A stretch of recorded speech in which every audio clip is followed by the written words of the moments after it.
This is Absolutely Essendon, the Bombers-obsessed fan channel that likes to cool you down and wind you up at the same time. This is our round 2 match review. Bombers going down to Adelaide only by 10 goals. And I feel like that today it requires a four corners style expose, a 60 minutes kind of analysis.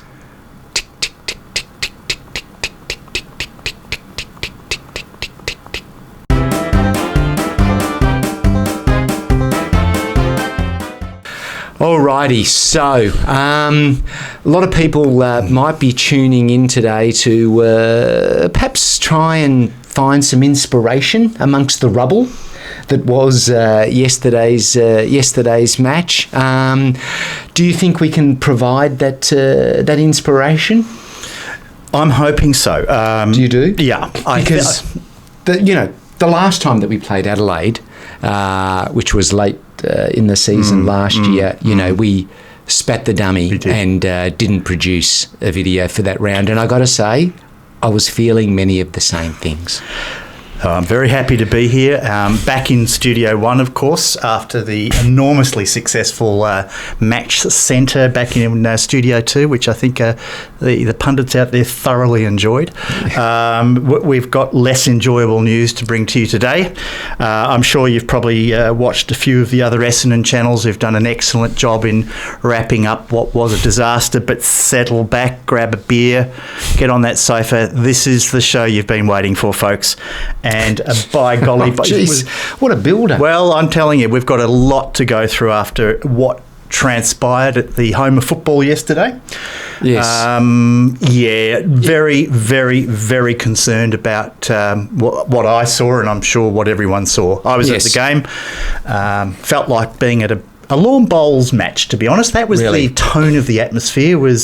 It was almost like no one gave an F. Are you talking about the crowd reaction? Is that what? An Essendon home ground, 47,000 people there, and I swear to God, you could hear a pin drop.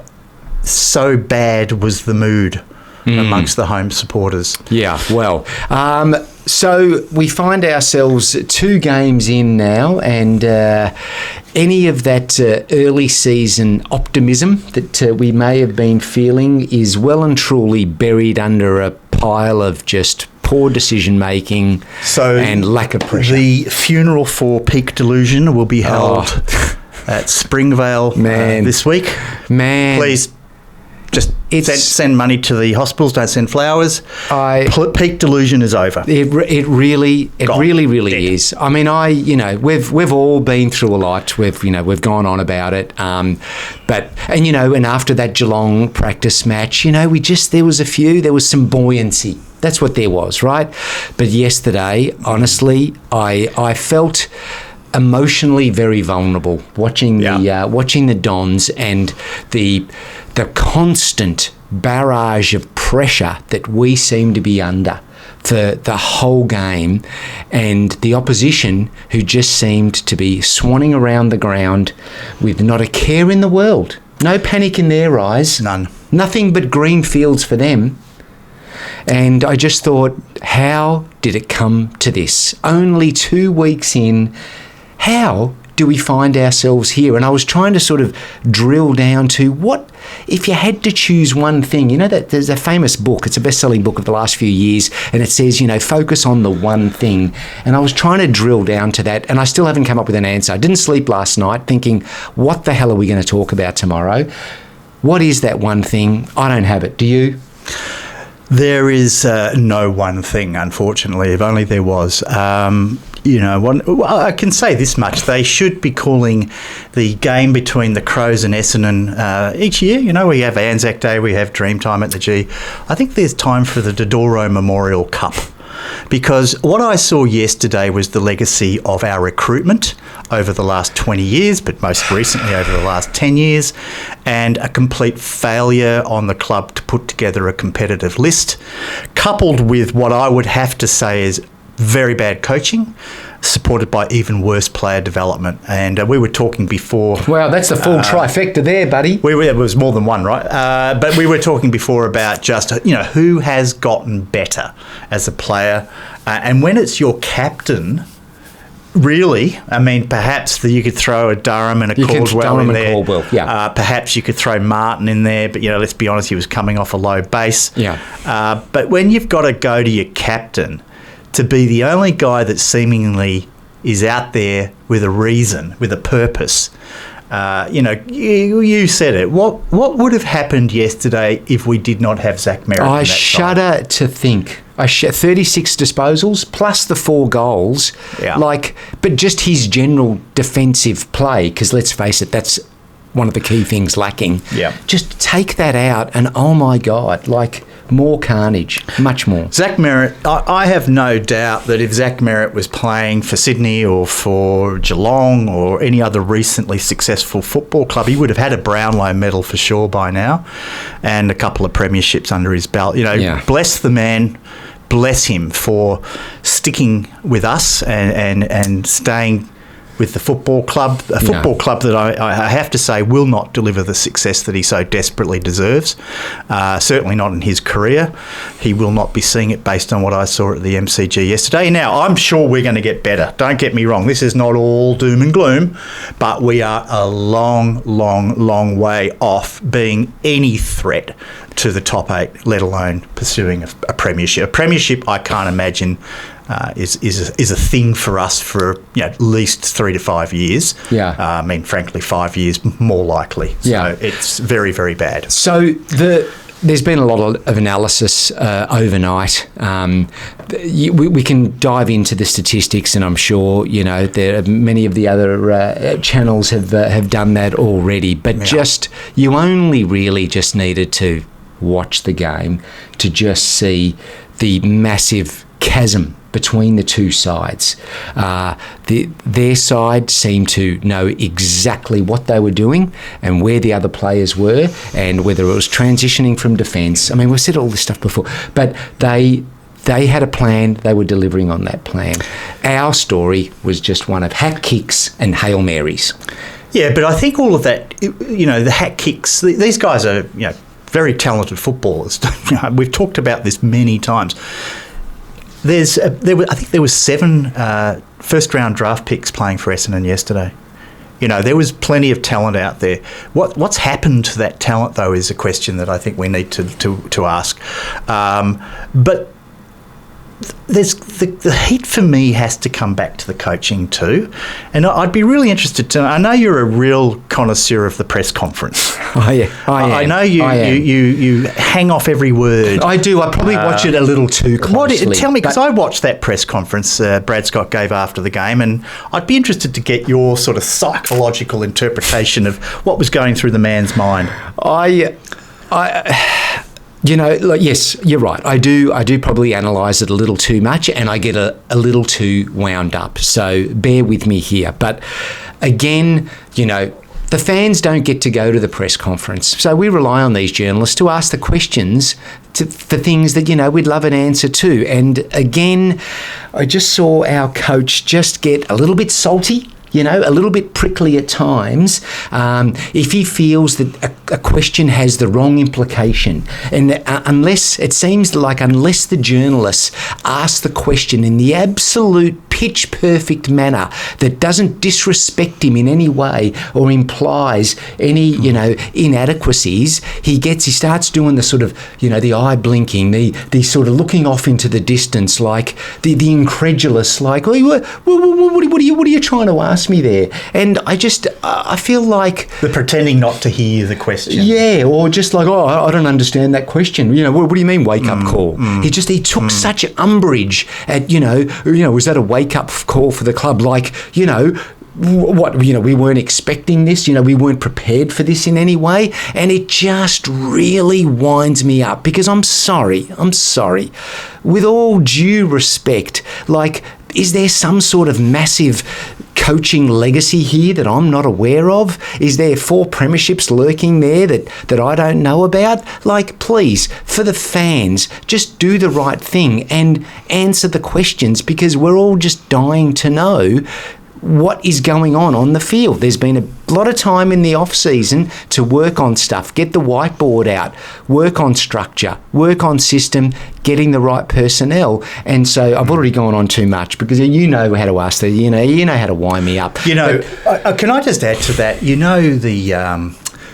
The football coach Jose Mourinho, famous Chelsea coach, won English Premier League titles with Chelsea and success in Europe with Champions League. When he was coach at Manchester United, he was copping a bit of heat from the journalists, and he stood up and he walked out.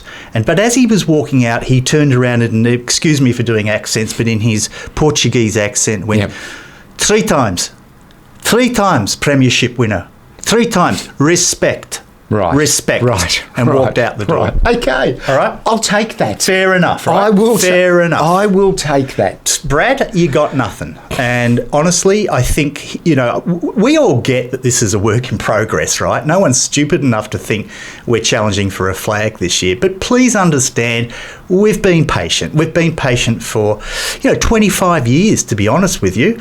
And we really do think it's time that the coach of the Essendon Football Club took a little bit more accountability for what happens on the field and owns it a little bit more and stop deflecting what are perfectly reasonable questions that we're all wanting to know the answers for. And I'm sure he probably wants to know the answers as much as anybody. Yeah. But I thought it was a really average performance by Brad Scott. And we've got to stop being soft with this football team. It's about time we started treating these guys like men. They get paid good money. Sure, there's a few inexperienced lads that we have to give them time. We get that. But there was a lot of performances out on that football field yesterday from very high-paid, experienced players that were unforgivable. And quite frankly, if we don't make a statement, I'm happy to lose to Port by 100 points. But if we don't make a statement at the selection table this week, I'll be bitterly disappointed. Yeah, I mean, I totally agree. I think at the start of the year, remember I said I was disappointed when he said, in that interview that he did, on the on their website that, we've improved, but so's everyone else. And I was so deflated by that. I would take that now in a heartbeat. Yeah. I don't even think that's the case. That's where we're at. But do you know what makes it really, really hard for Brad Scott now? This is indefensible now, was what St Kilda did to Geelong. Yeah. A few hours after we capitulated at the MCG, Ross Lyon and his boys, who've been under quite a bit of criticism, similar to the Bombers. Ross Lyon also had his contract strangely extended, the same week I think it was that Brad's was extended. They came out and responded in a fairly sort of pragmatic manner. Yeah. Beat a pretty good Geelong team and made a statement. We were unable. I would have been comfortable with the loss against Hawthorn. I thought we showed a bit. Yeah. But the backup against Adelaide, that was a different team. I'm sorry, but I don't know who played for Essendon in that game. It was alarming. It was that bad. Yeah, there's so much to unpack. And so the issue is that there's clearly some players that, you're right, at the selection table, that needs to be addressed loud and clear. And anything other than that, I think, is obstinance from a coaching perspective. Okay, it's just like, no, I'll take it. So, and then you've got the players that don't deserve a spot, but we probably don't have any choice. Right. That's the problem. I think let's just quickly go over some old ground here, because I'm sure, I've watched a couple of the other shows that are on the internet, the other Essendon channels, which have done a pretty decent job at covering this as well. Not quite as decent as what we're about to do, but good. I mean, let's be fair. Why do you do that? I'm an arsehole, you know that. But I'm only having fun. It's his shtick. It is my shtick. Now, I just want to have a look at some of these because, look, we all know where the problems are. Defensively, we're substandard, but just some of the stats around this game, and you might have seen it, but this is alarming. Yeah. We gave up 161 points against a side that only a couple of years ago was bottom 4, and won 3 or 4 fewer games than us last season. Just last season. That was the highest score conceded by an Essendon team at the MCG since 2011. Right, that's 14 years. It was the highest score by a non-Victorian club at the MCG since 2013. And we've now conceded 42 goals in just 2 games. 42. Adelaide yesterday had 70 more marks in a game. 70. That's just unheard of. There was a minus 12 tackling differential that against us. Yeah. They had the ball pretty much all day long. Yeah. Yeah. We should have laid a lot of tackles. Yeah, we weren't doing it. So we should have been winning that stat, right? Yeah. And only it's only 9 times. This is the one that gets me. Only 9 times in the last 10 seasons has a team kicked more than 25 goals. That's damning. That's over 2,000 games. That's what we did yesterday. So even though Essendon scored 100 points, I think we got right on 100. I can't remember the final score, but I mean, these are insane numbers in this modern era of football. Yeah. Where getting to 20 goals is a pretty decent achievement. So, okay. We had the second youngest team playing this round. All right. All's forgiven. Hang on. Adelaide had the 6th youngest. Yeah. And to your point, we're 3 or 4 games worse a team than us last year. Right. So, I mean, there's some really alarming numbers around this. The defensive effort from our side was pitiful. Our back six has got to be the worst back six in the competition. Yeah. I know Ben Mackay's copping a lot of flack. No, we're not going to single out him. No. The whole defensive six was terrible. Made worse by an appalling lack of accountability in the midfield, made even worse by an appalling lack of accountability in the forward line. So across the entire ground, there is no concerted, programmed, choreographed defensive effort. Yeah. And again and again and again, yesterday, Adelaide players were allowed to just chip the ball freely to each other. Yeah. They had 195 effective kicks in the whole game. Effective to our 107. So it's like 90 more effective kicks in a whole game of football. That's like having 4 extra players on the footy field. And didn't it feel like that for most of the day? It's just like, where are they getting all these players? I know that's like a bit of a cliche, but genuinely, it was just like, when will this stop? We had no answer. Where are our guys? Answer. Where are they? Yeah. And then conversely, of course, every time we got the ball, it was panic central. Yeah. Crazy handballs to guys who were under more pressure. Fumbling. Lots of fumbling. Fumbling, slipping over again, banging the ball blindly down the field time and time again without a care as to who it might land on. And most of the time it targeted the opposition. It was a shameful display. I mean, we've been beaten by bigger margins where I could honestly say we played better. That was arguably the worst performance I've seen from an Essendon side as long as I can remember. I mean, and I've seen them getting beaten by 150 points. I remember when Sydney beat them up in Sydney in 87 by 167 points. Yeah. I've seen it all, folks. So that was appalling. There was... the defensive pressure was across all over the ground, and obviously lack of forward defensive pressure, then that just created even more stress on our back six, and boy, they were struggling anyway.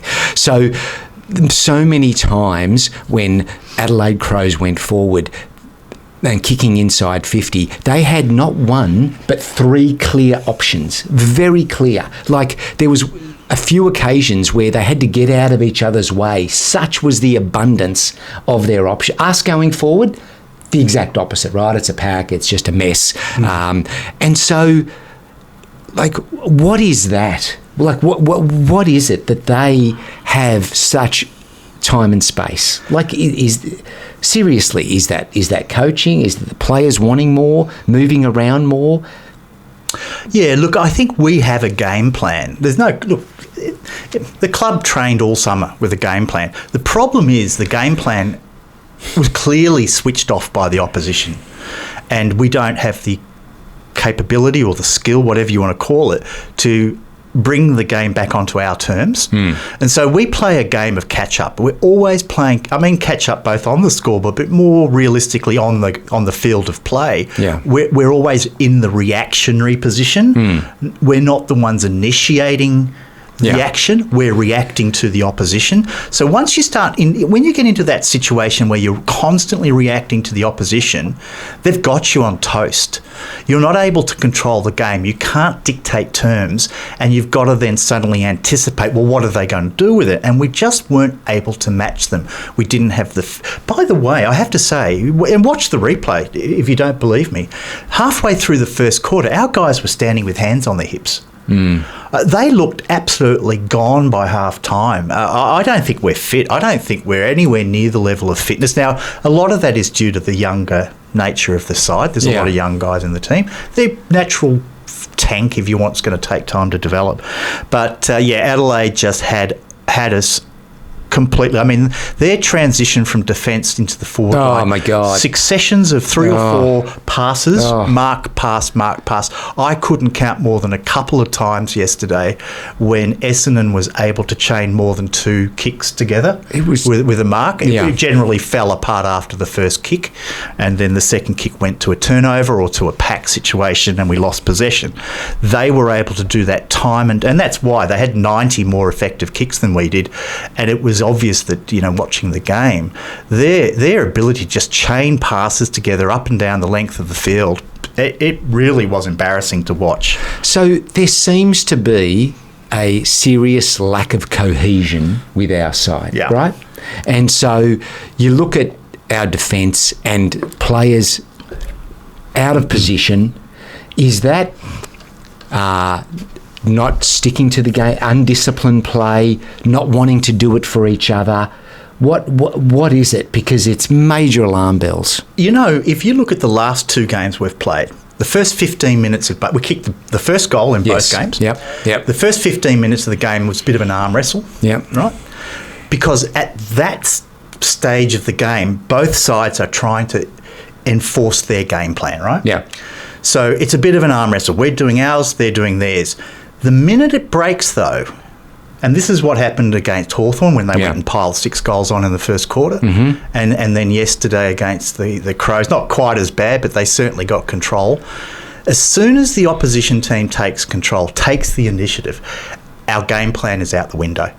And we don't have the natural leadership, or perhaps the plan B, if you like, to bring it back under control. Yeah. Once a better team gets on top of us, and they are a better team, we are incapable of bringing back control, and that was clear. We did against Hawthorn to a certain degree. We did kind of bring back the game to our terms and conditions in the last half against the Hawks, but against the Crows, they looked confused, and the lack of connection between the defensive 50 and the forward 50 for us. Yeah. Where you have that sort of midfield group that's going to sort of pick the ball and take it into the forward 50. That was non-existent. We had no connection at all. None. And if we managed to get the ball out of our defensive 50 to the forward 50, it was mainly due to an accident. Yeah. It was usually due to an Adelaide player turning the ball over or, fumbling. It was never by design, at least in most of the game. So game plan, sure, I think there's a game plan. They're just not able to put it into play. Execute it. But I'm very worried about the conditioning of the players, and I'm very worried about the talent and the calibre of players that we have representing our club. So then getting on to player development, because, we were just talking before, put aside the young kids, we'll come to them in terms of the likes of Hobbs and Sardis, but even someone like Redmond, right, where he was 2 years ago, and the impact that he was having every game, scoring goals as well, just playing with a swagger that was beautiful to watch. Since he's signed that contract, I don't know if that's just a timing thing, but that's just one example, and there's others. What has happened? I don't know. I have a theory about Redmond.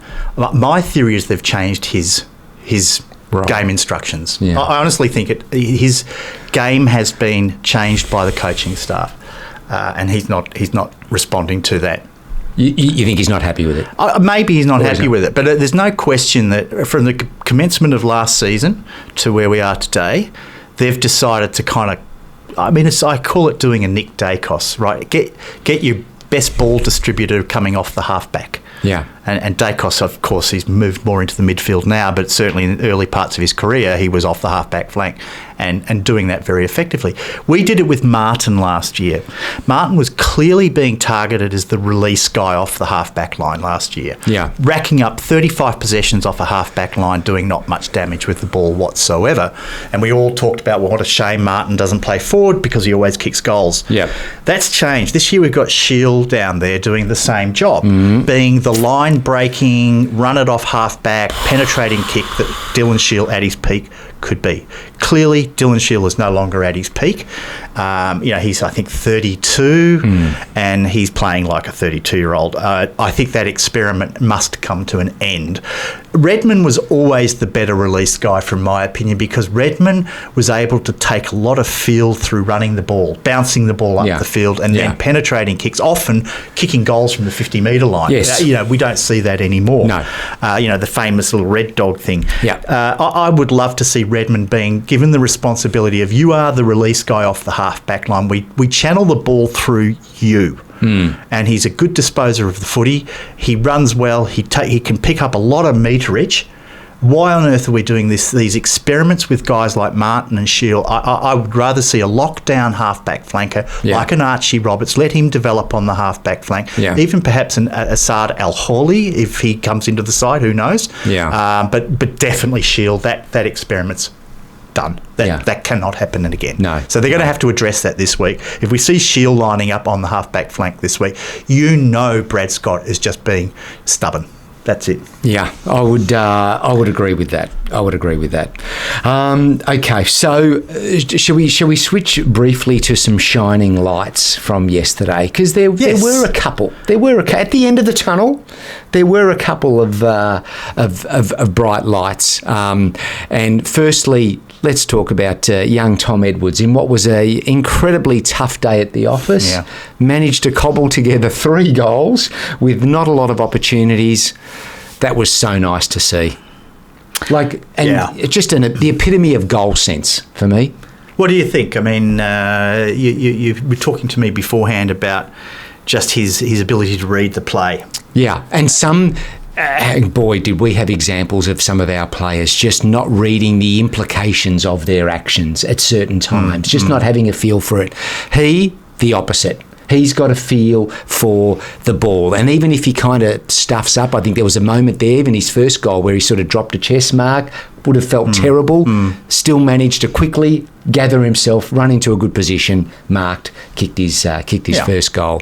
He's got that. He's got that in spades. And he may not have the brute strength. He's kind of got that Terry Danaher kind of style about him. But he has a definite feel for it, and I'm excited. Yeah, I know. I mean, I agree. I think, he could become a Bailey Fritsch type player. He's not a huge guy. No. He's probably about 193 centimetres or something. I'm not sure, but he's certainly not a monster forward. So, he does read the play very well. He gets himself into the right spots.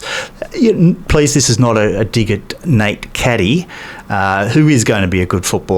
Yeah. But I don't think Nate Caddy's kicked 3 goals in a game yet. No, he is not, and he probably still needs a bit of time, and that's absolutely nothing against him. Yeah, but he and Edwards has played senior footy. I mean, he's 24, going on 25, so he's kind of done the rounds in the waffle, and that's by no means a poor competition.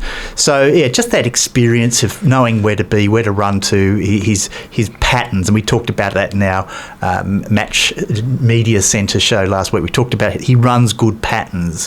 And he's a natural forward. So I think, he could very well be a good replacement for the Jake Stringer goals. We always, where are those Jake Stringer goals coming from? It's not going to be Archie Perkins, guys, but I think Tom Edwards could do that. No, he was very good. He was. Kako, another one. Again, I mean, I know we've sort of built him up massively, but let's just say yesterday, again, I think he scored a couple of goals, but there was one in particular where I think he got the ball on the wing, got it in a tough mark, not easy, not straightforward, and he's not the tallest guy, let's face it, got the ball to Perkins. He then runs down to that forward 50, Perkins gets the ball to him, kicks a goal. Yeah. A lot of running. Just great to see, and just a good indication of what we want and absolutely what we need. The ball didn't go to anyone else. He took it upon himself, the 18-year-old, to get down there and scored the goal. And so you've got leadership there. They're leadership qualities from the two-game player. Yeah, he's a keeper. He's a keeper. He's a very good player. You can see that. His enthusiasm, his passion, his aggression. Yeah. He wants the footy. Yeah. He wants to take on the opposition. Yeah, he's not afraid of it in any way. And which brings us to the point where so many times, especially in defence, you can just see the panic in the eyes. The players are shirking. It feels like it. I'm not saying it. They're obviously trying, but it feels like they're like, oh, geez, I don't want it. I just need to get rid of this ball as quickly as possible and not assume the responsibility. And isn't that a worry? Oh, huge worry, yeah. But what I liked about Kako, there was a sequence of play yesterday where he sort of took on 2 or 3 tackles and managed to break free and snap the goal. He's an 18-year-old playing his second game, and he was brushing aside stronger, more experienced defenders. So what's he going to be like when he's 23? Well, at any other club, he'd be a superstar. At Essendon, I'm a bit worried because who knows where he's going with an Essendon development plan in front of him. But let's hope and pray that we get this one right, because he's exactly the player we've been, certainly since Waller left. But perhaps we haven't had a really great small forward since the days of Boris Buick. So he could be the one. And I think we've got those positive signs in the forward line. I think Caddy, Edwards, Kako, there's a bit to play with. And these are young kids growing up playing together. They can develop together and become a really formidable unit over the course of time. Not this year, maybe not even next year, but in time, I think they're going to be a very solid forward line. Yeah. We were talking about Hobbs as well, and I've been a big believer. And after yesterday, I've lost the faith a little. I must say, I've got some concerns. Yeah. But I was thinking, in his first year, he was a shining light. Like I was genuinely excited. Yeah. So again, it just begs the question: what has happened since year one? He's now in his third year. He's a bit of a one-trick pony, unfortunately. He's good at getting in and under the packs, that type of thing. Very good at that. But you can't just be that. You've got to be more. I think Hobbsy's lack of pace. He probably doesn't really have a weapon at the moment. Like if we look at Elijah Sardis, for example, whilst he's still got a lot of work to do, he still had 14 clearances, I think, yesterday. Yeah. 10 contested, was it 14 contested and 10 clearances, 25 disposals. Kicking's still an issue, but overall his disposal efficiency was 66%. It wasn't terrible. Yeah. So I think with Sardis we've got something we can work with there. I'm not sure Hobbs has the sort of catalogue of skills that Sardis has. I don't know how you can have both of them in the one side, to be perfectly honest. Yeah, I don't know. But we'll see. There's still a season to go, but I'm not holding out hope for young Hobbsy. No. Caldwell still doing well, trying his hardest. I don't think you were a fan of Durham's game, but I was. He was still in there having a crack. There was still intensity, which is more than you can say for a lot of the other players. Yeah, look, I think in Caldwell, Durham, and Martin, we don't have. There's no question they're guys that will be with us for a period of time going forward. They're good players, but I just want to talk about Zach Merritt because. We mentioned earlier what would have happened had he not played.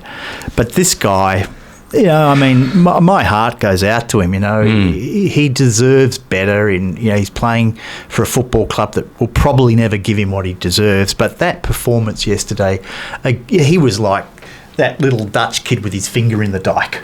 Not that kind of dike. Right. But you know what I mean, holding the water back. Remember the story of the Dutch boy in the... You don't remember. Even I don't know that reference. He was holding back the tide. Right, okay, is the point. Right, okay. And Zach was that yesterday. He really was. We're blessed to have him. I've often thought, I was lucky enough to sort of grow up watching the great football teams, the Essendon teams of the 80s and 90s. And, when you think about... if I was to put a team together of the best Essendon players that I've seen playing. Yeah. It would be dominated by players up until about 2005. Yeah. After that, who gets a Guernsey in the best 23 for Essendon in that period? Well, Zach definitely does. Yeah, I would agree. And he's right up there. I mean, he is going to be a champion of this football club. He's a champion, but I mean as in terms of how history looks at him, he'll be one of the greats of the Essendon Football Club. Yeah, totally agree. If only we could deliver more.